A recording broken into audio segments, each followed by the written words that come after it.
PSN ini kemudian menjadi titipan dari kanan kiri yang masuk tanpa kita ketahui bagaimana proses itu disusun. Ditunjuk saja proyek yang mana, yang titip siapa. Presiden Jokowi menegaskan ke Anies Baswedan untuk bicara terbuka terkait proyek strategis nasional yang dinilai merupakan titipan.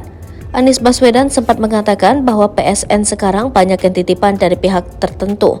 Terkait hal ini, Presiden Jokowi meminta agar Anies Baswedan mengungkapkan secara detail. Ditunjuk saja proyek yang mana, yang titip siapa. Sebelumnya, Anies menyebut bila PSN tidak disusun dengan baik, maka akan jadi ladang titipan proyek pihak-pihak tertentu. Hal itu disampaikan Anies saat menghadiri agenda Rakornas Partai Masyumi yang disiarkan Sabtu 30 September 2023. PSN ini kemudian menjadi titipan dari kanan kiri yang masuk tanpa kita ketahui bagaimana proses itu disusun. Anies mengatakan adanya PSN merupakan hal baik, namun hal tersebut harus disusun secara transparan dan melibatkan partisipasi publik. Apabila PSN tidak disusun dengan baik, maka akan merugikan masyarakat.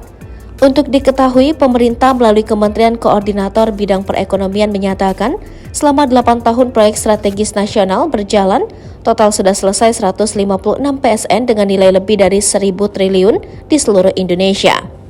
Antara lain yang dikerjakan jalan tol, kereta api. Kereta api itu sudah dirasakan dan membuat lanskap Jakarta berubah, itu MRT, ujar Menko Perekonomian Erlangga Hartarto. Diberitakan Tribun News di acara Social Best Suwindu PSN di Jakarta.